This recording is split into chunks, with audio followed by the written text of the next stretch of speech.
संजरी academy, मेरा नाम ज़काउल्लाह। दोस्तों, अब तक के हम लोग ने जो भी पढ़े थे कोऑर्डिनेट ज्योमेट्री का पूरा बेसिक कॉन्सेप्ट देखे हम लोग ने, और डिस्टेंस फार्मूला के ऊपर हम लोग ने डिस्कस कर चुके हैं।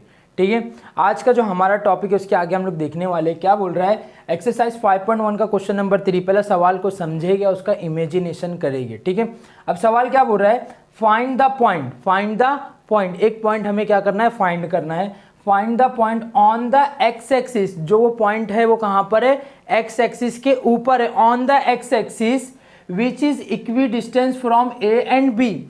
मान लो, देखो एक्स एक्सिस, सबसे पहले मैं यहां पे लिखता हूं सॉल्यूशन। अब इधर ध्यान देखिए, ये मेरे पास एक्स एक्सिस है, मैं इसको क्या कर रहा हूं, ड्रॉ कर रहा हूं। समझ में आ रहा है। अब यहां पर देखिएगा एक पॉइंट है, वो पॉइंट मुझे नहीं मालूम कहां पर है प्रेजेंट, तो वो पॉइंट मैं क्या मान लिया, वो पी पॉइंट मान लिया, और उसका कोऑर्डिनेट अपनी मर्जी से क्या दे दिया, एक्स एंड वाई दे दिया। ठीक है, अब यहाँ पे क्या बोल रहा है, find the point on x axis. एक पॉइंट है एक्स एक्सिस के ऊपर विच इज इक्वी डिस्टेंस। कौन सा distance, equi distance from point A and B. एक पॉइंट और है यहाँ पर, एक पॉइंट ए है, एक पॉइंट यहाँ पर क्या है, बी है, वो दोनों क्या है, आपस में इक्वल है। यानी कि क्या हो रहा है, जो पॉइंट पी जो आप लोग फाइंड करना चाहते हो, वो पॉइंट ए से भी इक्वी डिस्टेंस है और बी से भी इक्वी डिस्टेंस है, पर कितना है वो हमें नहीं मालूम। ठीक है, सवाल में कंडीशन दिया हुआ है कि according to condition A P, पहला मैं लिखता हूँ यहाँ पर, सबसे पहली चीज़ इधर ध्यान देंगे, सबसे पहले क्या लिख रहा हूँ मैं, टू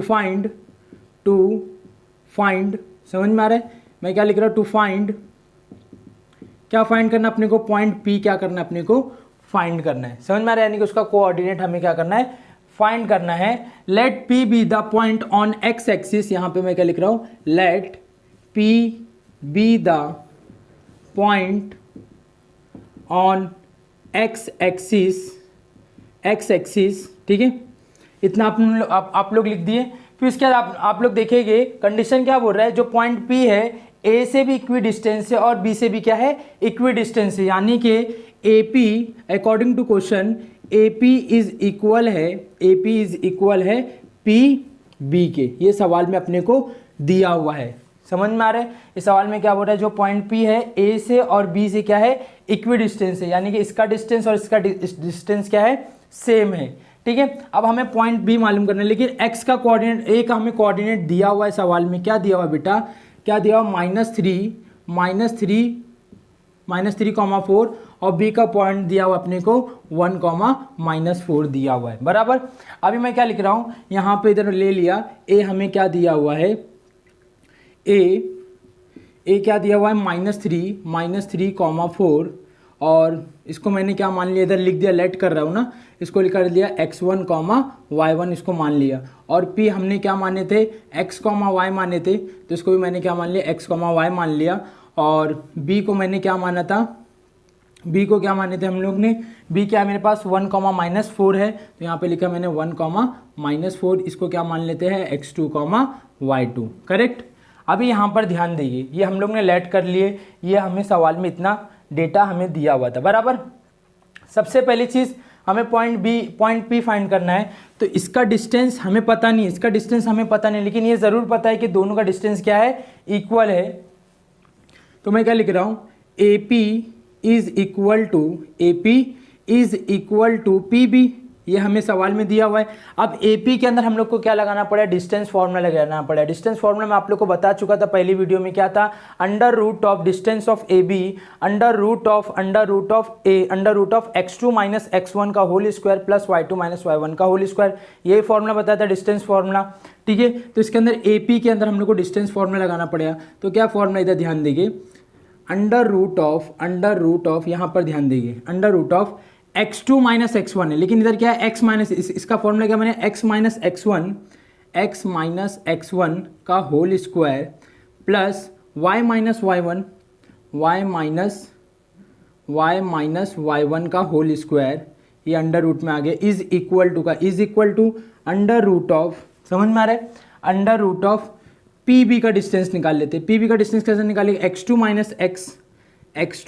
- x का होल स्क्वायर प्लस y2 -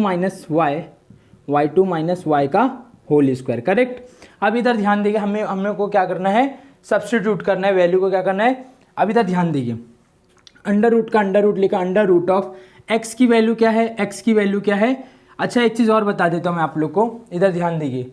हमारा जो पॉइंट P है वो कहाँ पर प्रेजेंट है, हमारा जो पॉइंट P है वो एक्स कोऑर्डिनेट पे प्रेजेंट है। अगर एक्स कोऑर्डिनेट पे प्रेजेंट है कोई भी पॉइंट एक्स कोऑर्डिनेट पे, इधर ध्यान दीजिए, ये मेरे पास एक्स एक्सिस है, मेरे पास क्या है वाई एक्सिस है। अगर कोई भी पॉइंट एक्स एक्सिस के ऊपर प्रेजेंट रहता है तो वाई कोऑर्डिनेट क्या रहता है, जीरो रहता है। मैं आप लोग को बेसिक में बता चुका हूँ, ठीक है।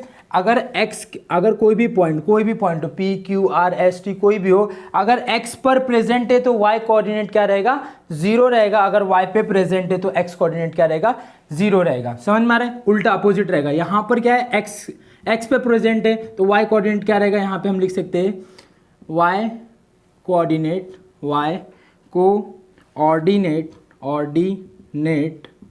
इज जीरो, यानी कि वाई कोऑर्डिनेट हमें कितना दिया हुआ है, जीरो दिया हुआ है। सवाल में बोल दिया वो एक्स पे प्रेजेंट है तो आप लोग को समझ में आना चाहिए वाई कोऑर्डिनेट कितना रहेगा, जीरो रहेगा, ये रूल से। अब इधर ध्यान देखिए, एक्स की वैल्यू कितनी मेरे पास, एक्स की वैल्यू एक्स ही है तो एक्स का एक्स लिखा, माइनस का माइनस, एक्स1 की वैल्यू कितनी है मेरे पास, -3 है। x1 की वैल्यू कितनी है, -3 है। ये वाला माइनस और ये वाला -3 क्या हो जाएगा, प्लस हो जाएगा। तो ये क्या हो जाएगा, इधर लिखा मैंने +3, इसके ऊपर क्या आ जाएगा होल स्क्वायर, ये प्लस का प्लस। y की वैल्यू कितनी मेरे पास, y की वैल्यू कितनी मेरे पास, 0 है। तो यहाँ पे कितना लिख दिया, 0 माइनस, समझ में आ रहा है। अच्छा इसको मैं ऐसा भी लिख सकता हूँ, यहाँ पे 0 लिख देता हूँ, यहाँ पर y लिख देता हूँ, वो भी चलेगा, ठीक है। y की वैल्यू क्या है मेरे पास, 0 है, ठीक है। y1 की वैल्यू क्या है मेरे पास, y1 की वैल्यू 4 है, तो यहाँ पे क्या लिख दिया 4, इसके ये ब्रैकेट के ऊपर स्क्वायर, तो इधर भी क्या आ जाएगा, स्क्वायर आ जाएगा, is equal to under root of, समझ में आ रहा है। अब इधर ध्यान देखिए, अंडर रूट ऑफ x2 की वैल्यू कितनी मेरे पास 1 है, तो यहाँ पे 1 लिखा, माइनस, समझ में आ रहा है, x2 की वैल्यू कितनी है 1 है, 1 लिखा, माइनस x की वैल्यू कितनी है, x है, तो यहाँ पर x ही लिखा, इसका क्या हो जाएगा होल स्क्वायर, प्लस का प्लस, y2 की वैल्यू कितनी मेरे पास -4 माइनस y की वैल्यू कितनी मेरे पास 0 है, तो यहाँ पे क्या लिख दिया 0, इसके ऊपर क्या आ जाएगा, स्क्वायर आ जाएगा। समझ में आ रहा है। अब इधर ध्यान देंगे, सबसे पहली चीज़, ये इधर भी स्क्वायर रूट है, यहाँ पे भी स्क्वायर रूट है, तो ये स्क्वायर और ये स्क्वायर रूट क्या हो जाएगा, ये स्क्वायर रूट कैंसिल हो जाएगा। बचा क्या मेरे पास, x प्लस 3 का होल स्क्वायर प्लस ये क्या हो जाएगा -4 का whole square is equal to, ये क्या बचा 1 माइनस एक्स का होल स्क्वायर, फिर प्लस ये क्या हो जाएगा -4 का होल स्क्वायर, ठीक है। अच्छा अब इधर ध्यान देखिए, क्या मैं इसको ऐसा लिख सकता हूँ, x प्लस 3 का होल स्क्वायर प्लस -4 का स्क्वायर कितना हो जाएगा 16 हो जाएगा, is equal to 1 minus x का होल स्क्वायर प्लस -4 का स्क्वायर कितना हो जाएगा 16 हो जाएगा, करेक्ट। अब इधर ध्यान देखिए आप लोग, मैं इसको थोड़ा सी रफ कर रहा हूँ। सबसे पहली चीज़ आप लोग को तो पता होगा, जब भी इक्वल के दोनों साइड साइन सेम हो और सेम क्वांटिटी हो तो क्या हो जाता है, वो कैंसिल हो जाता है। तो +16 और ये +16 क्या हो जाएगा, कैंसिल हो गया। बचा क्या मेरे पास, यहाँ पर लिख रहा हूँ मैं, क्या बचा, x प्लस 3 का whole square is equal to 1 minus x का होल स्क्वायर। समझ में आ रहा है मैं क्या बोल रहा हूँ। अच्छा अब इसके अंदर कौन सा फॉर्मूला लगाएंगे, a प्लस बी का होल स्क्वायर का फॉर्मूला आप लोग को पता होगा। a प्लस बी का होल स्क्वायर का फॉर्मूला क्या होता है, a प्लस बी का होल स्क्वायर इज इक्वल होता है a square plus 2ab plus B square, एक ये फॉर्मूला होता है। और a माइनस बी का होल स्क्वायर का फॉर्मूला क्या होता है, a square minus 2ab plus B square. ये दो फॉर्मूला हमें इसके अंदर क्या करना है, अप्लाई करना है। ये क्या है, x प्लस 3 का होल स्क्वायर है, इसको क्या करेंगे, ये वाला फॉर्मूला लगाएंगे, x को a मानेंगे और b को क्या मानेंगे 3 मानेंगे। तो इसके अंदर क्या करेंगे, एक्सपांड करेंगे इसको a प्लस बी के फॉर्मूले से। तो क्या हो जाएगा, इधर ध्यान देंगे, सबसे पहली चीज़ इधर a था तो a स्क्वायर आया, इधर x है तो इधर क्या आएगा x स्क्वायर प्लस 2 का 2 लिखा, a की वैल्यू कितनी है x है और b की वैल्यू कितनी है 3 है, तो यहाँ पे 3 लिख दिया।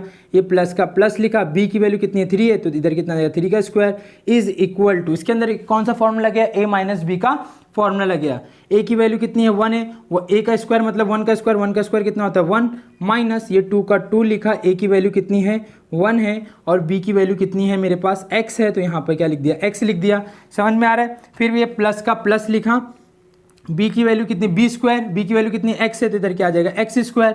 अब इसको सॉल्व करते हैं, ये कितना आ जाएगा x स्क्वायर का x स्क्वायर लिखा मैंने, ये प्लस का प्लस 3 2 कितना हो जाएगा 6x प्लस 3 का स्क्वायर कितना हो जाएगा 9 इज इक्वल टू 1 माइनस 2 1 2, यानी कि 2x प्लस ये एक्स स्क्वायर का एक्स स्क्वायर, करेक्ट। अब इधर ध्यान देंगे, सबसे पहली चीज़ देखो इक्वल है और क्वांटिटी सेम है और साइन भी सेम है, तो क्या हो जाएगा एक्स स्क्वायर, इधर का एक्स स्क्वायर और इधर का एक्स स्क्वायर क्या हो जाएगा, कैंसिल हो जाएगा। अब इधर क्या बचा मेरे पास, ठीक है। अब इधर ध्यान दीजिए, अब यहाँ पर मैं क्या लिख रहा हूँ 6x प्लस 9 बचा is equal to 1 minus 2x बचा, करेक्ट। अब इधर ध्यान दीजिए, ये 6x का 6x लिखा है, माइनस 2x इधर आके क्या हो जाएगा प्लस 2x हो जाएगा इज इक्वल टू 1, ये प्लस 9 इधर आके क्या हो जाएगा माइनस 9 हो जाएगा। 6x और 2x कितना हो जाएगा 8x इज इक्वल टू 9 में से 1 गए तो 8 बचा और बड़े नंबर की साइन लगा देंगे। समझ में आ रहा है, दिख रहा है, ठीक है। अब इधर से क्या लिखा मैंने x इज इक्वल टू ये 8 मल्टीप्लाई में इधर आके क्या हो जाएगा डिवाइड में हो जाएगा। समझ में आ रहा है। अब इधर ध्यान देखिए 8 1 ज़ा 8 8 1 ज़ा 8 तो x की वैल्यू कितनी मिली मुझे -1 मिल गई। तो हमारा पॉइंट क्या मिला, पॉइंट P को हमने क्या माना था, पॉइंट P को क्या माना था x, y, x की वैल्यू हमें क्या मिली -1 मिली और y की वैल्यू तो 0 रहेगी क्योंकि वो कहाँ पर प्रेजेंट है, x एक्सिस पर प्रेजेंट है। तो आप लोग आंसर में चाहे तो इस तरीके से लिख सकते हैं point P x, y is equal to -1, 0। ये हमारा क्या हो गया, फाइनल आंसर हो गया। इसको लिख के लो, हम लोग आगे बढ़ते, ठीक है। क्वेश्चन नंबर 4 क्या बोल रहा है, इधर ध्यान देंगे। क्वेश्चन नंबर 4 क्या हो रहा है, वेरीफाई दैट पॉइंट PQR, इसका वर्ड उसका कोऑर्डिनेट दिया हुआ है। वेरीफाई दैट, अपने हम लोग को क्या करना है, वेरीफाई करना है। क्या करना है, वेरीफाई करना है। Verify that point PQR are the vertices of right angle triangle. अच्छा, राइट एंगल ट्राइंगल आप लोग को पहले मैं बता देता हूँ राइट एंगल ट्राइंगल होता क्या है। सबसे पहले चीज़ में आप लोगों को तो ध्यान देंगे, राइट एंगल ट्राइंगल पहले बेसिक समझ लेते हैं फिर आगे हम लोग बढ़ते हैं। ये हमारा कुछ इस तरीके से रहता है right angle triangle. Right angle triangle की सबसे बड़ी खासियत क्या है, इधर ध्यान दीजिए, इसका नाम दे दिया मैंने ABC। इसके अंदर एक एंगल कितने का होगा, 90 डिग्री का होगा। ज़रूरी नहीं कि यही एंगल, कोई भी एक एंगल कितने का होगा, 90 डिग्री का होगा और बाकी के दो एंगल को ऐड करने पर कितना आएगा, 90 आएगा। समझ में आ रहा है। यानी कि बाकी के दो एंगल क्या रहेंगे, एक्यूट एंगल रहेंगे। एक्यूट एंगल क्या होता है, जो 0 से बड़ा हो और 90 से छोटा हो, उसे हम क्या कहते हैं, एक्यूट एंगल कहते हैं, बराबर। राइट एंगल ट्राइंगल में सबसे बड़ी खासियत क्या है, ये दोनों रहता है, हमारा साइड रहता है जो 90 के सामने रहता है वो साइड नहीं रहता है, वो क्या रहता है, हाइपोटेनियस रहता है। क्या रहता है, हाइपोटेनियस रहता है। 90 के सामने वाले को हम क्या कहते हैं, हाइपोटेनियस कहते हैं। राइट एंगल ट्राइंगल में आप लोग सुने होंगे एक थ्योरम लगता है, बहुत ही इंपॉर्टेंट थ्योरम है, उसका नाम है पाइथागोरस थ्योरम। कौन सा theorem, Pythagoras theorem. Pythagoras theorem क्या बताया था, अगर एक एंगल 90 डिग्री का हो, angle ABC is 90 degree, then Pythagoras theorem क्या बोलता है, हाइपोटेनियस का स्क्वायर, हाइपोटेनियस क्या है यहाँ पर, AC है, तो AC का स्क्वायर होगा, वो बराबर होता है, किसके बराबर होता है, फर्स्ट साइड का स्क्वायर यानी कि AB का स्क्वायर प्लस सेकेंड साइड का स्क्वायर। सेकेंड साइड क्या है, BC का स्क्वायर। इसको हम क्या कहते हैं, पाइथागोरस थ्योरम। समझ में आ रहा है। अगर हमारे पास 90 डिग्री एक एंगल दिया हुआ है, बाकी के दो क्या एक्यूट एंगल है, तो हम बोल सकते हैं क्या इसके अंदर ये कौन सा थ्योरम लगा सकते हैं, हम पाइथागोरस थ्योरम यूज कर सकते हैं। पाइथागोरस थ्योरम क्या बोलता है, हाइपोटेनस का स्क्वायर इज इक्वल होता है, किसके बराबर होता है, फर्स्ट साइड का स्क्वायर प्लस सेकेंड साइड का स्क्वायर। अगर मैं बोलता हूँ कि राइट एंगल ट्राइंगल को पहचानने का तरीका क्या है, तो पहला तो ये तो पहचान गए, दूसरा तरीका क्या है, अगर ये प्रॉपर्टी हम लोग को दिखी, मैं बोलता हाइपोटेनियस का स्क्वायर बराबर है फर्स्ट साइड का स्क्वायर प्लस सेकंड साइड का स्क्वायर, तो आप लोग बोले सर वो भी क्या है, राइट एंगल ट्राइंगल है। लेकिन हम लोग को क्या लिखना पड़ेगा, by converse of Pythagoras theorem. समझ में, 90 है तो मतलब ये है तो मतलब ये 90 डिग्री है। समझ में आ रहा है। अच्छा, ये लेके हम लोग पाइथागोरस थ्योरम बताते तो क्या लिखते हैं, by using converse of Pythagoras theorem. समझ में आ रहा है। ये तो हम लोग को समझ में आ गया पाइथागोरस थ्योरम क्या होता है और राइट एंगल ट्राइंगल किसे कहते हैं। अब इधर ध्यान दीजिए, मैं इसको थोड़ा सा रफ कर रहा हूँ, ठीक है, इसको रफ कर दिए। अब इधर ध्यान दीजिए, अब सवाल क्या बोल रहा है, verify the point PQR are the vertices of the right angle triangle. एक मेरे पास राइट एंगल है, छोटा सी बनाता क्योंकि जगह बहुत ही कम है मेरे पास, ठीक है। इसका नाम दे दिया मैंने P, ये मेरे पास है Q, ये मेरे पास क्या है R, मैं इसका नाम दे दिया PQR। आर। पी का कोऑर्डिनेट क्या दिया हुआ है मेरे पास, -2,2 दिया हुआ है और क्यू का कोऑर्डिनेट दिया हुआ है 2,2 दिया हुआ है। आर का कोऑर्डिनेट कितना दिया हुआ है, 2,7 दिया हुआ है। अब हम लोग को बताना है कि इसका ये पी क्यू आर क्या है, वर्टाइसिस है या नहीं। तो सबसे पहली चीज़ हमें बताना पड़ेगा कि जो इसका हाइपोटेन्यूज का डिस्टेंस है वो हाइपोटेन्यूज का स्क्वायर इज इक्वल होना चाहिए फर्स्ट साइड का स्क्वायर प्लस सेकंड साइड का स्क्वायर। तब हम कह सकते हैं कि पी क्यू आर क्या है, vertices of right angle triangle. यानी कि हमें सबसे पहले क्या फाइंड करना पड़ेगा, हाइपोटेन्यूज का क्या फाइंड करना पड़ेगा, डिस्टेंस फाइंड करना पड़ेगा। फिर फर्स्ट साइड का डिस्टेंस फाइंड करना पड़ेगा, फिर सेकंड साइड का डिस्टेंस फाइंड करना पड़ेगा, फिर वेरीफाई करना पड़ेगा कि वो हाइपोटेन्यूज स्क्वायर इज इक्वल है फर्स्ट साइड का स्क्वायर प्लस सेकंड साइड का स्क्वायर। हमें वेरिफिकेशन करना। अब यहाँ पर इतना होने के बाद हम लोग को क्या करना है, अब पॉइंट पी क्यू आर का मैं क्या लिख रहा हूँ, कोऑर्डिनेट लिख रहा हूँ। पॉइंट पी हमें क्या दिया हुआ है, इधर ध्यान देंगे, पॉइंट पी का कोऑर्डिनेट हमें क्या दिया हुआ है, -2,2 दिया हुआ है। ये क्या कर रहा हूँ मैं, लेट कर रहा हूँ, समझ में आ रहा है। तो इसको मैं क्या लेट कर लिया, x1, y1 क्या ले लिया, इसको समझ में आ रहा है, x1, y1 ले लिया। फिर q का कोऑर्डिनेट क्या दिया हुआ है हमें, q का कोऑर्डिनेट दिया हुआ है 2,2 दिया हुआ है। तो इसको क्या लिख दिया मैंने, 2,7 लिख दिया, समझ में आ रहा है। सॉरी, इसको क्या मान रहा हूँ मैं, x2, y2 मान रहा है, x2, y2, समझ में आ रहा है। अब इसको हम लोग ने लेट कर रहे हैं, मतलब कंसिडर कर रहे हैं, ठीक है। अब हम लोग को क्या दिया हुआ है, आर दिया हुआ है। आर का कोऑर्डिनेट कितना दिया हुआ है, 2,7। तो 2,7 इक्विवेलेंट टू x3, y3, समझ में आ रहा है। तो सबसे पहले हमारा टारगेट क्या है, इसका कोई भी आप लोग कर सकते हैं, ऐसे ज़रूरी नहीं कि हाइपोटेन्यूज का ही फाइंड करना है। पहला आप लोग पहले इसका ही फाइंड कर सकते हैं, इसका भी डिस्टेंस फाइंड कर सकते हैं, इसका भी कर सकते हैं। ऐसा कोई है नहीं कि पहला इसी का करना है, फिर दूसरा इसका करना है, तीसरा इसका करना है, ऐसा कोई रूल्स नहीं है, ठीक है। तो मैं क्या कर रहा हूँ, सबसे पहले इसका डिस्टेंस फाइंड करना हाइपोटेन्यूज का, यानी कि पी आर का। तो डिस्टेंस ऑफ पी आर क्या हो जाएगा, अंडर रूट ऑफ फॉर्मूला लगाना है हम लोग को, x3 माइनस x1 का होल स्क्वायर। क्या फॉर्मूला बनेगा, x3 माइनस x1 का whole square plus y3 minus y1 का whole square, y3 minus y1 का होल स्क्वायर। अभी हम लोग को क्या करना है, खाली वैल्यू को क्या करना है, सब्सटीट्यूट करना है, खाली वैल्यू को सब्सटीट्यूट करना है और सॉल्व करना है नॉर्मली, ठीक है। ये क्या हो जाएगा बोलो तो, अंडर रूट ऑफ x3 की वैल्यू कितनी मेरे पास, x3 की वैल्यू कितनी है, 2 है, तो यहाँ पे 2 लिखा, माइनस x1 की वैल्यू कितनी है, -2 है। तो ये वाला माइनस और वो वाला माइनस क्या हो जाएगा, माइनस माइनस क्या हो जाएगा, प्लस हो जाएगा। यहाँ पे मैं प्लस लिख देता हूँ, x1 की वैल्यू कितनी है, 2 हो गए। इसके ब्रैकेट को क्लोज करा, इसके ऊपर स्क्वायर है तो इसके ऊपर भी स्क्वायर आ जाएगा, प्लस y3 की वैल्यू कितनी मेरे पास 7 है, माइनस का माइनस, y1 की वैल्यू कितनी है 2 है, यहाँ पे 2 लिख दिया, इसका क्या आ जाएगा, होल स्क्वायर। समझ में आ रहा है। अब इधर ध्यान दीजिए, अंडर रूट ऑफ 2 कितना हो जाएगा, 4, ये आ जाएगा 4 का स्क्वायर प्लस 7 में से 2 गए तो कितना बचा, 5 बचा, इधर आ जाएगा 5 का स्क्वायर। तो ये कितना हो जाएगा बोलो तो, अंडर रूट ऑफ 4 का स्क्वायर कितना हो जाएगा 16 प्लस 5 का स्क्वायर कितना हो जाएगा 25। अब इसको ऐड कर देते हैं हम लोग, समझ में आ रहा है, ऐड कर देते तो ये कितना हो जाएगा, तो ध्यान देंगे, अंडर रूट ऑफ 6, 5 कितना हो जाएगा, 11, 11 के कैरी 1 हो जाएगा, 2, 3 और 1 4, कितना आ गया, 41 आ गया। समझ में आ रहा है। ये हमें कितना मिला, डिस्टेंस ऑफ पी आर निकल लिए, ठीक है। डिस्टेंस ऑफ पी आर निकालने के बाद तो इसका कितना निकला, अंडर रूट ऑफ 41, ऐसा मैंने लिख दिया। अब इधर ध्यान दीजिए, इसको मैं इधर लिख रहा हूँ।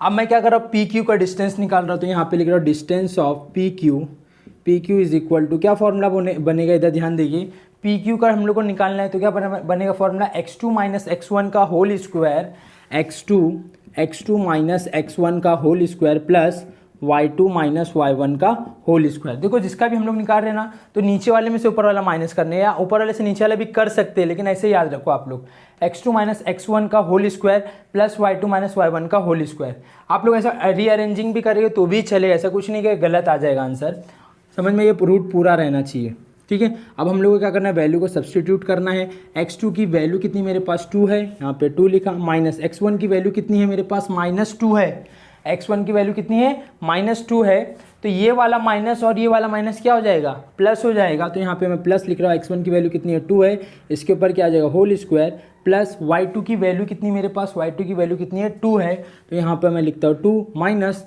y1 की वैल्यू कितनी मेरे पास, y1 की भी वैल्यू क्या है मेरे पास 2 है, तो यहाँ पे 2 इसका whole square is equal to under root of 2 कितना हो जाएगा 4 और इसके ऊपर क्या आ जाएगा स्क्वायर।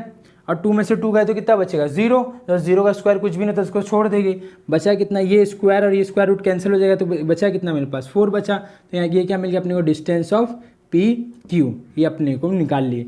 आप लोग चाहे तो उसको ऐसा भी लिख सकते हैं, 4 का स्क्वायर 16 होता है, 16 का स्क्वायर रूट कितना हो जाएगा 4 हो जाएगा। समझ में आ रहा है। अब इतना होने के बाद अब इधर ध्यान दीजिए, समझ में आ रहा है। अब मेरे को कितना मिला, डिस्टेंस ऑफ पी क्यू कितना मिला 4 मिला, करेक्ट। अब हमें हमारा टारगेट क्या है, क्यू आर का डिस्टेंस निकालना है। यहाँ पे दिख रहा है तो मैं लिख रहा हूँ डिस्टेंस ऑफ क्यू आर का डिस्टेंस दिख रहा है ना, ठीक है, is equal to under root of formula मैं पहले बना देता हूँ कि जगह बहुत कम है अपने पास, ठीक है। अब इधर ध्यान दीजिए, क्यू आर कहाँ पर है, यहाँ पर है, तो क्या फॉर्मूला बने x3 माइनस x2 का होल स्क्वायर, तो यहाँ पे लिख रहा हूँ x3 माइनस x2 का whole square plus y3 minus y2 का whole square, y3 minus y2 का whole square is equal to under root of value को क्या करना पड़ेगा, सब्स्टिट्यूट करना पड़ेगा, ठीक है। x3 की वैल्यू कितनी मेरे पास 2 है, तो यहाँ पे 2 लिख दिया, माइनस x2 की वैल्यू कितनी मेरे पास, x2 की वैल्यू भी 2 है, इसका क्या आ जाएगा होल स्क्वायर प्लस y3 की वैल्यू कितनी मेरे पास 7 है, तो 7 माइनस y2 की वैल्यू कितनी मेरे पास 2 है। समझ में आ रहा है। अब इसके ऊपर भी क्या आ जाएगा, होल स्क्वायर आ जाएगा। समझ में आ रहा है, is equal to under root of, दिख रहा है, समझ में आ रहा है। अब इधर ध्यान दीजिए, सबसे पहली चीज़ 2 में से 2 गया तो कितना बचेगा 0, और 0 का स्क्वायर क्या होता है 0, तो उसको छोड़ देंगे। 7 में से 2 गया तो कितना बचेगा 5 बचेगा, 7 माइनस 2 कितना होता है 5, और 5 का स्क्वायर कितना हो जाएगा 25 हो जाएगा। मैं डायरेक्ट लिख रहा हूँ, थोड़ा मेरे पास जगह कम है, ठीक है, यहाँ पर ऐसा 25 आ जाएगा, मैं डायरेक्ट 25 लिखा। देखो 7 माइनस 2 कितना होगा 5 का स्क्वायर 25, और 25 का कितना होता है, इधर दिख रहा है 25 का नहीं दिख रहा है, ठीक है। इधर ध्यान दीजिए, तो ये क्या मिला मुझे, distance of Q R under root, ये दिख रहा था ना, अंडर रूट ऑफ 25 का स्क्वायर रूट कितना होता है 5 होता है। यहाँ पे मैं क्या लिख दिया 5 लिख दिया, ठीक है, ऐसा लिख दिया। अगर आप लोग को लिखना है तो यहाँ पे यूनिट भी लिख सकते हैं, ठीक है, यूनिट यहाँ पे भी लिख सकते हैं यूनिट, ठीक है, और यहाँ पे भी लिख सकते हैं यूनिट, ठीक है। समझ में आ रहा है मैं क्या बोल रहा हूँ। अब हमारा टारगेट हो गया पूरा, हम लोग को ये मिल गया 4, ठीक है। अब इसका डिस्टेंस हम लोग ने निकाल लिए, इसका डिस्टेंस निकाल लिए, इसका डिस्टेंस निकाल लिए। क्या हम लोग वर्टाइसिस बताए कि अभी वेरीफाई नहीं हुआ है, तो वेरीफाई करने का तरीका क्या है, तो हम लोग को चेक करना पड़ेगा पाइथागोरस थ्योरम से क्या ये अप्लाई हो रहा है कि नहीं कंडीशन के हिसाब से। तो क्या बोलता है पाइथागोरस थ्योरम, हाइपोटेनस का स्क्वायर, हाइपोटेनस क्या है पी आर का स्क्वायर इज इक्वल होगा, पी आर का स्क्वायर इज इक्वल होगा फर्स्ट साइड का स्क्वायर, फर्स्ट साइड क्या है पी क्यू का स्क्वायर प्लस ये क्या सेकंड साइड क्या है क्यू आर का स्क्वायर। इधर रीजन लिखना है तो लिख सकते हैं बाय यूजिंग पाइथागोरस थ्योरम, ठीक है। पी आर इसको वेरीफाई कर लेते हैं, पी आर कितना दिया हम लोग को अंडर रूट ऑफ 41 का होल स्क्वायर, समझ में आ रहा है, is equal to P Q हमें कितना दिया 4 दिया तो ये आ जाएगा 4 का स्क्वायर प्लस क्यू आर कितना दिया 4 दिया तो ये आ जाएगा 4 का स्क्वायर। समझ में आ रहा है। अब देखो ये स्क्वायर है स्क्वायर रूट क्या हो जाएगा कैंसिल हो गया, बच्चा कितना 41, 4 का स्क्वायर कितना हो जाएगा 16 प्लस 4 का स्क्वायर कितना हो जाएगा 16, सॉरी क्यू आर की वैल्यू हमारे पास 5 है, क्यू आर की वैल्यू कितनी है हमारे पास 5 है, मैं 4 लिखा था, क्या आ जाएगा 5 का स्क्वायर। समझ में आ रहा 5 का स्क्वायर कितना हो जाएगा 25, क्लियर। अब इधर ध्यान देखिए 41 प्लस 16 प्लस 25 करेंगे तो 41 आ गया, तो मतलब ये क्या हो रहा है वेरीफाई हो रहा है। तो इधर क्या लिखेंगे by converse of Pythagoras theorem therefore the point P, एक मिनट, ये पॉइंट लिखने से पहले आप लोग को इधर लिखना पड़ा by converse of Pythagoras theorem triangle P Q R is a right angle